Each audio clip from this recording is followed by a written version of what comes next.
Nah, kita boleh verifikasi dulu, tanya-tanya dulu sehingga nanti sebagian dari zakat kita itu kita berikan dan itu nanti kita laporkan bahwa zakatnya sudah diberikan kepada Ibnu Sabil ini sesuai dengan keperluannya. Dan nanti kalau dia betul-betul Ibnu Sabil, kita tanya gitu ya, kapan dia mau pulang, pulangnya kemana. Kita boleh misalnya, oh saya nih mau pulang nih hari ini tapi nggak ada ongkos misalnya ya. Ramadan datang penuh cahaya.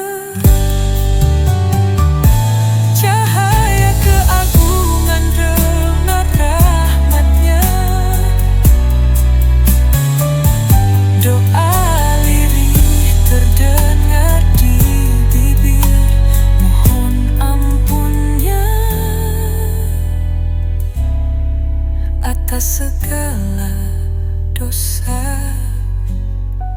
Ramadan kita Ramadan ampunan, Ramadan kita Ramadan penuh cinta, Ramadan kita Ramadan kasih sayangnya. Alhamdulillahirabbil alamin wa bihi nasta'in ala umurid dunya waddin. Asyhadu an la ilaha illallah wahdahu la syarikalah wa asyhadu anna Muhammadan abduhu wa rasuluh alladzi la nabiyya wa la rasula ba'dah. Amma ba'd. Para pemirsa acara Ramadan kita di Persis TV yang dimuliakan Allah Subhanahu wa taala, alhamdulillah hari ini kita masih bisa melaksanakan saum. Mudah-mudahan saum kita diberkahi oleh Allah Subhanahu wa taala.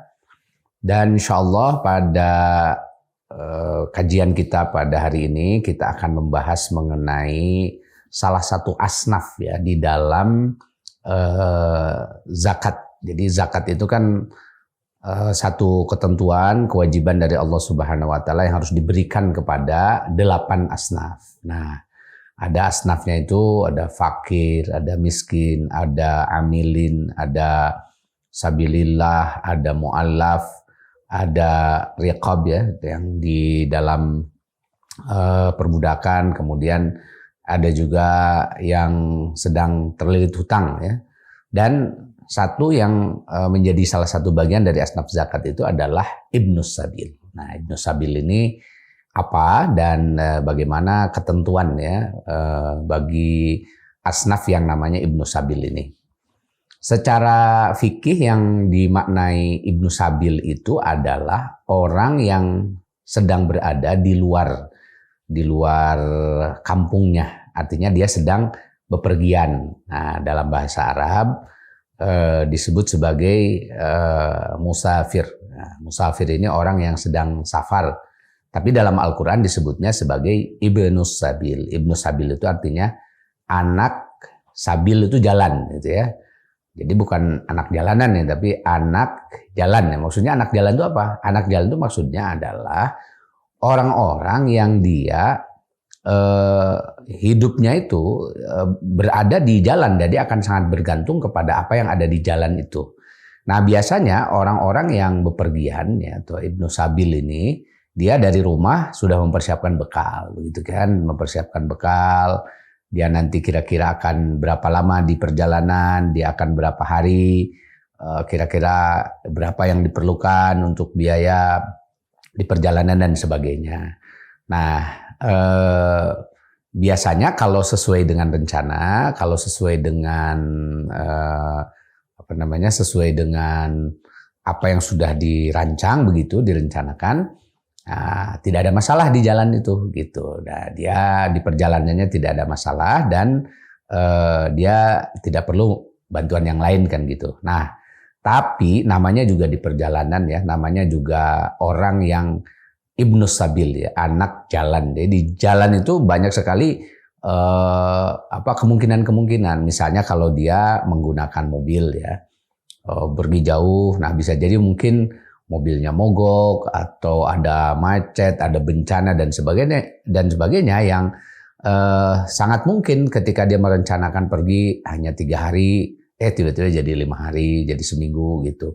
Atau misalnya apalagi kalau bepergiannya sampai ke pulau-pulau yang jauh gitu ya, menggunakan kapal laut, Nah, tiba-tiba berencana misalnya di satu pulau hanya 2 hari, 3 hari, tapi kapalnya nggak ada kan gitu ya, harus nunggu sampai seminggu kan gitu. Atau misalnya ada hal-hal lainnya, namanya juga di jalan. Itu banyak sekali kemungkinan-kemungkinan yang sedang yang mungkin saja terjadi di jalan itu ya, di dalam perjalanan ini. Nah, situasi-situasi ini oleh Al-Quran itu sudah dipotret ya sejak awal, bahwa ada kemungkinan kan yang namanya asnaf zakat itu adalah orang-orang yang dalam keadaan lemah ya, yang dia perlu dibantu dari dana zakat begitu. Nah, orang-orang yang di jalan ini atau Ibnu Sabil ini atau musafir ini fenomena yang sejak dulu tuh sudah ada. Jadi dari zaman, bahkan mungkin zaman Nabi Adam ya, salah satu tabiat manusia adalah bepergian ya kemana-mana. Maka dalam bepergian itu ada situasi yang mungkin saja sesuai dengan rencana, tapi ada juga dalam bepergian itu situasi yang tidak sesuai dengan yang direncanakan gitu. Nah, oleh sebab itu, karena ada potensi orang-orang ketika dia bepergian itu tidak sesuai dengan rencana, nah bisa jadi ya di tengah perjalanan itu, di kampung orang, bukan di kampung sendiri, dia kehabisan bekal begitu. Nah, namanya juga kehabisan bekal ya. Karena kehabisan bekal, akhirnya tentu sulit sekali ini kan, dia sangat sulit untuk mendapatkan sesuatu yang bisa menyambung hidupnya. Mungkin karena bekal habis ya, dia bisa jadi bisa jadi tidak ada uang untuk makan, dia tidak bisa beli makanan, kemudian dia bisa juga tidak bisa ada tempat tinggal begitu ya, karena biasanya kalau di perjalanan kan cari penginapan, cari hotel, cari apa saja kan gitu ya. Nah, kalau misalnya dia tidak ada dananya, tidak ada uangnya, itu sangat mungkin untuk dia menjadi tidak dapat secara normal hidup di perantauan, bukan di perantauan ya, di perjalanan tadi itu. Nah, oleh sebab itu yang namanya Ibnu Sabil ini nah ini ada kondisinya nih dalam fikih itu. Kondisinya adalah ketika dia kehabisan bekal, tidak dapat melanjutkan perjalanannya karena bekalnya tidak ada. Nah, maka dalam kondisi seperti inilah Ibnu Sabil menjadi salah satu asnaf zakat gitu. Jadi diperbolehkan Ibnu Sabil nanti ketika dia kehabisan bekal gitu, dia menerima zakat gitu dari orang-orang yang mengeluarkan zakat. Nah, makanya ini dalam tradisi Sunda ya misalnya ya. Dalam tradisi Sunda itu kalau ada orang yang meminta ke rumah, misalnya minta ke rumah itu sering disebut dalam bahasa Sunda disebut jalma nu musapir, atau keur musapir. Nah, musapir dalam bahasa Sunda itu sebetulnya adalah semacam penghalusan ya dari kata-kata orang yang meminta-minta. Kalau dalam bahasa Arab kan ya, orang yang meminta-minta, mengemis itu kan namanya sa'il, ya, sa'il. Nah, tapi di dalam bahasa Sunda disebut musafir itu semacam husnudzon gitu. Husnudzon bahwa orang yang datang ke rumah meminta-minta itu dalam keadaan yang dia safar. Itu, dan ketika dalam keadaan safar, apalagi kalau tidak dikenal, berarti dia musafir kan itu ya. Orang yang sedang ada di tengah perjalanan kemudian kehabisan bekal. Nah, makanya sering dibantu begitu ya, sering dibantu untuk melanjutkan perjalanannya. Nah, itu Ibnu Sabil itu demikian. Nah, jadi ada kondisi ya, ada syarat ya, musafir dia menjadi asnaf dari zakat, yaitu ketika dia safar dia memang betul-betul kehabisan bekal. Nah, ketika kehabisan bekal, nah maka harus ada diperbolehkan dia mendapatkan hak dari harta zakat itu. Nah, oleh sebab itu di lembaga-lembaga zakat ya, amil zakat, itu biasanya ada pos khusus untuk Ibnu Sabil. Jadi kalau ada orang-orang yang di perjalanannya kesulitan dan memang tidak ada bantuan begitu ya, tidak ada dana juga untuk melanjutkan perjalanan, nah itu nanti boleh dikeluarkan dari zakat. Nah, tapi nanti lembaga-lembaga zakat ini akan memverifikasi. Jadi kalau ada orang yang mengaku saya musafir nih dari misalnya Kalau di Bandung, ada orang umpamanya dari Jakarta datang ke sini, kemudian dia mengaku saya sedang di perjalanan, saya musafir dan saya kehabisan bekal. Nah, nanti lembaga zakat ya, amil zakat tuh harus verifikasi, nanti dilihatlah. Pertama diminta mungkin KTP-nya, ditanya ke Bandungnya ini mau kemana gitu ya. Terus yang kedua dia dari Jakarta dari mana, betul tidak? Nanti bisa dicek tetangganya betul tidak ini si Anu sedang dalam perjalanan dan sebagainya begitu. Nah itu jadi pengecekan itu untuk memastikan bahwa si musafir ini betul-betul dalam keadaan kehabisan bekal. Jadi kata-kata Ibnus Sabil, nah itu dia kenapa tidak menggunakan kata musafir? Karena dia ada kondisi tertentu yang membolehkan si musafir ini dia mendapatkan harta zakat gitu. Yaitu ketika dia menjadi Ibnus Sabil. Nah, Ibnus Sabil itu artinya apa? Dia akan sangat bergantung kepada jalan. Jalan itu semacam kinayah ya, bahwa dia sudah tidak punya lagi sesuatu yang melindunginya. Mungkin ketika katakan saja misalnya di Jakarta dia ke Bandung mencari saudaranya yang diharapkan nanti dapat misalnya menampung dia untuk tidur di rumahnya, memberikan makan ketika selama ada di Bandung dan sebagainya. Tapi kenyataannya misalnya saudaranya nggak ada. Akhirnya dia kan tidak punya siapa-siapa. Nah pada saat itu orang yang musafir ini dia bukan anak siapa-siapa, dia bukan tanggungan siapa-siapa, tidak ada yang menanggung jawabinya kecuali jalan. Nah jalan itu kan ya namanya jalan, kan nggak bisa apa-apa itu. Jalan itu kan bukan makhluk hidup yang bisa memberikan dia makanan dan sebagainya, itu tidak. Nah oleh sebab itu, nah disebutnya itu di dalam Al-Quran menjadi Ibnus Sabil, bukan musafir secara umum. Nah kalau musafir secara umum ya, orang yang safar, wah nanti setiap orang yang safar kemana aja itu kategorinya nanti orang yang dapat menerima zakat gitu. Jadi misalnya kan saya kalau misalnya jalan-jalan nih ke Turki, misalnya saya umroh kan gitu ya, ke Mekah, ke Madinah dan sebagainya untuk menjalankan ziarah dan sebagainya, itu kan kategori sebenarnya musafir. Nah semata-mata musafir itu tidak bisa dikategorikan sebagai Ibnu Sabil gitu. Nah, dia yang musafir ini akan menjadi Ibnu Sabil ketika ada kondisi. Nah, kondisinya itu apa? Kondisinya itu dia memang sudah kehabisan bekal, sudah tidak bisa makan, sudah tidak bisa mencari tempat tinggal dan sebagainya. Nah, maka pada saat itulah si musafir ini berubah dari musafir menjadi Ibnu Sabil gitu. Nah, itulah yang dimaksud dengan Asnaf Ibnu Sabil ini. Oleh sebab itu lembaga-lembaga zakat dan kita juga ya kalau secara pribadi misalnya didatangi orang yang mengaku sebagai musafir, orang yang musafir dan dia kehabisan bekal itu harus diverifikasi. Benar nggak dia si musafir ini sudah masuk kategori Ibnu Sabil, yaitu anak dari jalan loh. Jadi sudah nggak ada, benar-benar nggak ada perlindungan gitu ya, nggak ada bekal, nggak ada apa kan gitu. Nah, kalau memang betul-betul dia sudah tidak benar-benar tidak ada bekal apapun ya untuk digunakan di tempat dia musafir itu, nah maka dia boleh masuk kategori Ibnu Sabil.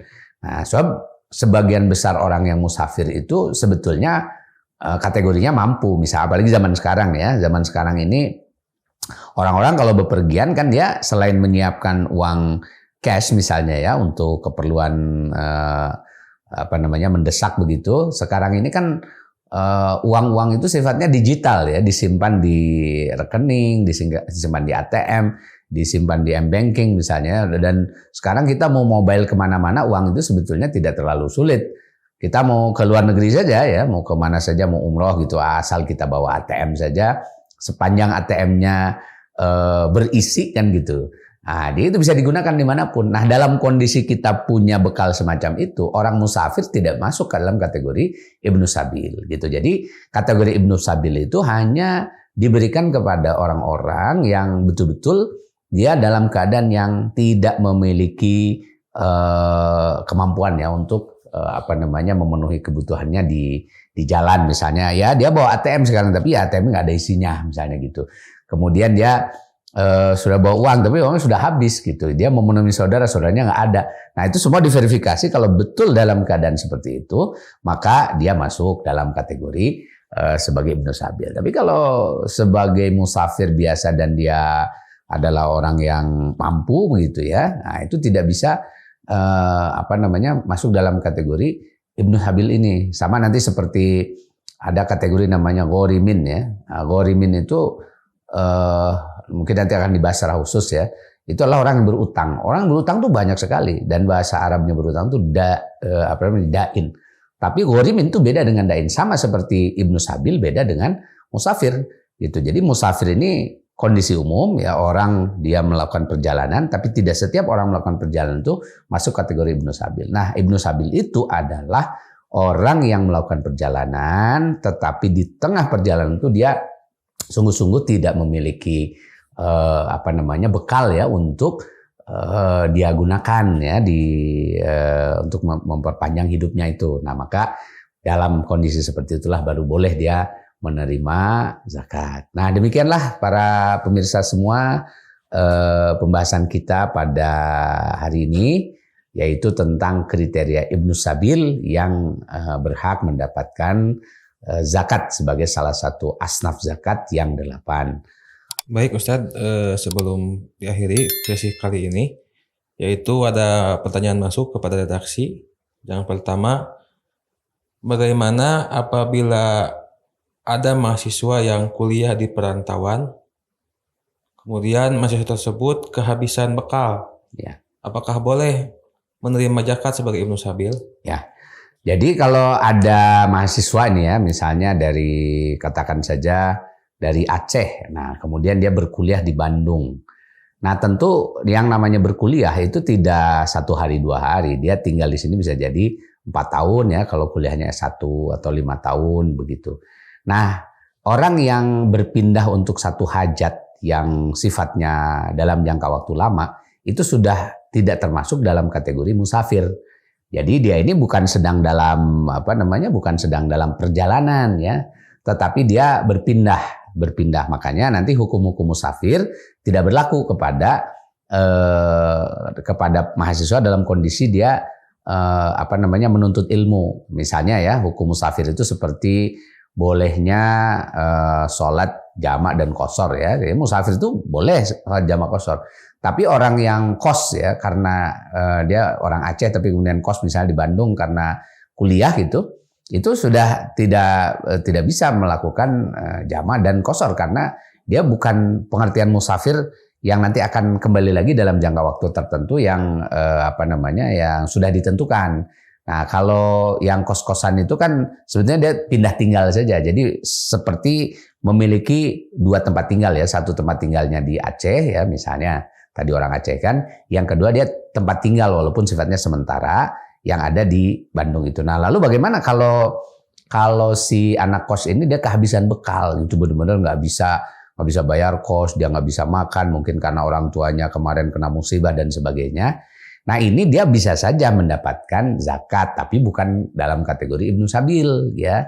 Kategori zakatnya itu adalah bisa pertama dia sebagai fuqara, orang fakir.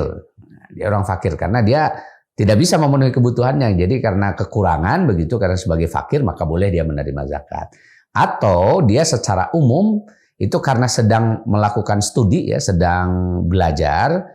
Nah, sedang belajar di satu universitas misalnya. Nah, maka sebagai pelajar dia bisa mendapatkan manfaat dari zakat sebagai asnaf fisabilillah. Karena di antara fisabilillah ini adalah orang-orang yang sedang berjuang ya di jalan Allah Subhanahu wa taala. Nah, kalau dia memang seorang muslim yang berkuliahnya itu dalam rangka untuk berjuang fisabilillah menegakkan agama Allah lewat pendidikan tadi itu, maka dia bisa mendapatkan zakat dari asnaf fisabilillah. Tapi kalau kategori Ibnu Sabil tidak masuk ya. Baik, terima kasih.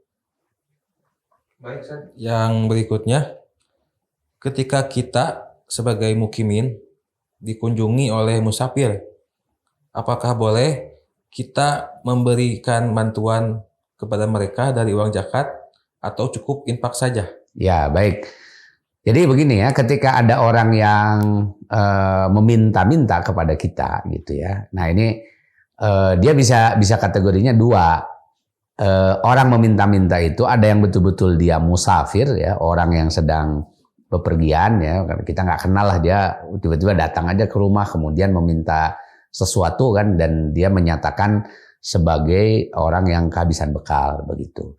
Nah yang kedua, orang yang sudah kita kenal, dia memang profesinya peminta-minta gitu.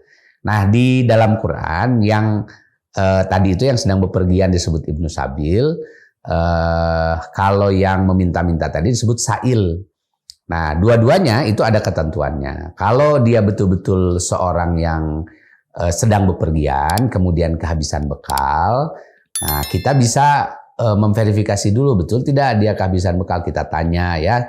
Seinilah kita berikhtiar dulu untuk memastikan bahwa dia ini adalah orang yang kehabisan bekal. Nah, ketika dia betul-betul orang yang kehabisan bekal, maka kita boleh mengeluarkan zakat ya sebagai salah satu asnaf penerima zakat, yaitu asnaf Ibnu Sabil gitu. Nah, kita boleh verifikasi dulu, tanya-tanya dulu sehingga nanti sebagian dari zakat kita itu kita berikan dan itu nanti kita laporkan bahwa zakatnya sudah diberikan kepada Ibnu Sabil ini sesuai dengan keperluannya. Dan nanti kalau dia betul-betul Ibnu Sabil, kita tanya gitu ya, kapan dia mau pulang, pulangnya kemana. Kita boleh misalnya, oh saya nih mau pulang nih hari ini tapi nggak ada ongkos misalnya ya. Berapa ongkosnya? Nah bisa jadi kita nggak ngasih ongkos tapi kita belikan tiket aja untuk memastikan gitu ya, untuk memastikan bahwa dia nanti akan pergi, umpamanya pulangnya pakai apa, pakai kereta umpamakan gitu, atau pulangnya pakai bis, pulangnya pakai pesawat misalnya, kita belikan aja tiketnya. Sekarang gampang kan ya, pakai aplikasi saja kan kita bisa belikan. Nanti misalnya untuk ke stasiun, ke bandara atau kemana, kita kasih saja ongkos atau kita pesankan juga langsung travel. Kita berikan bekal secukupnya sampai ke rumahnya. Nah, misalnya cara-cara seperti itu bisa kita lakukan dan kita bisa menggunakan dana zakat kita kalau memang orang itu betul-betul kategorinya adalah Ibnu Sabil. Lalu bagaimana kalau dia hanya Sa'il saja? Nah, gitu ya. Sa'il saja ya. Sa'il ini orang yang meminta-minta, dia memang sering sekali ke rumah kita kan gitu ya. Ke rumah datang dan sebagainya. Maka dalam Quran disebut wa ammas sa'ila fala tanhar. Ya, kalau ada orang yang minta-minta, nggak usah diusir gitu, nggak usah dimaki-maki juga, nggak usah dimarahi. Ya memang kita kadang-kadang suka agak kesel, tapi justru kita sebagai seorang Muslim kalau ada sa'il ini, nah kita pertimbangkan ya, sa'il ini ada banyak kategorinya itu ya, orang yang minta-minta itu. Ada yang minta-minta sebagai profesi, sehari-hari minta-minta begitu ya. Kalau dilihat memang dia adalah orang yang lemah, tidak ada kemampuan yang lain, dia memang ya harus dikasihani begitu ya, harus diberi oleh kita, maka kita boleh ya memberikan kepada si Sa'il ini, boleh dari dua ya, bisa kita infak saja atau bisa juga dari harta zakat, karena Sa'il dalam kategori ini adalah orang yang fakir ya, orang yang miskin gitu. Terus yang ada Sa'il ini yang dia meminta-minta sebagai profesi itu dalam keadaan yang dia sebetulnya kuat gitu ya, dia masih bisa bekerja, bisa apa. Nah sebaiknya kepada orang-orang yang semacam ini kita mengarahkan saja bagaimana caranya dia bisa mau bekerja begitu ya, supaya dia tidak menjadi peminta-minta, karena meminta-minta ini adalah satu akhlak yang buruk ya, satu perbuatan yang tidak diperkenankan di dalam Islam itu. Nah makanya kalau si Sa'ilnya ini dia memang kelihatan orang yang masih kuat-kuat begitu, diarahkan saja ya, diarahkan supaya bagaimana caranya dia bisa bekerja, misalnya diarahkan untuk bersekolah, pendidikan dan sebagainya begitu. Nah itu sebaiknya masyarakat nggak usah memberi, supaya jadi pelajaran buat dia bahwa kalau masih punya kemampuan, punya tenaga ya harus digunakan ya untuk bekerja, jangan jangan meminta-minta secara mudah begitu saja.